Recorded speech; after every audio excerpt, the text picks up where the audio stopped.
You can't sell the solution to a problem that your client has yet to experience.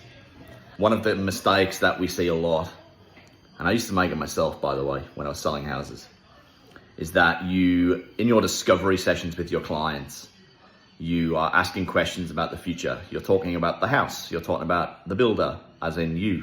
You're talking about your timeframes or the client's timeframes. You're talking about how much money they want to spend on the project. You're getting them excited about where they're going, but that's a 20-year-old method, and it is not going to work as effectively as it used to. Here is the solution to it. You got to remember that people will run away from problems and pain faster than they will run towards something they haven't experienced yet. Because to move towards something that they haven't experienced yet is going to rely on them trusting you, liking you, seeing value in your solution. But it's hard for your human brain to find the value in a solution because they haven't experienced it yet. They haven't got any emotion attached to that because they don't know what it should feel like.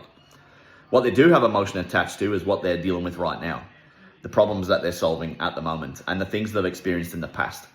So when you start the conversation with your client, instead of talking about what they want to achieve in the future, how about we slow down and just say, hey, tell me about where you live now or places that you've lived before. What have been some of the things that you haven't liked? And get specific about the areas of the house. So if you're talking to them about a floor plan, talk to them about the kitchen, the master bedroom, the living areas, the bathrooms, the kids' bedrooms, the second living space, the garage, into what they've already experienced before in two ways. So, hey, John and Mary, the house that you're in now, in terms of the master bedroom, or any house that you've lived in before, by the way, in terms of the master bedroom, what have been some of the things you've experienced that you haven't enjoyed so that I can make sure we don't give you that solution in your new home? And equally to that, what have been some of the things that you've loved about the house that you're in or the houses that you've been in before so I can transplant as many of those concepts and get them into the plan that I'm going to recommend for you when we finish this process together. Go ahead and try that. See the difference it makes to your discovery sessions with your clients, and then use that information in your recommendations and explain the benefits of the plan or the solution that you're providing to the client.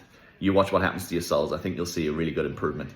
If you want more like this, make sure you're following us and make sure you're connecting. Speak to you soon.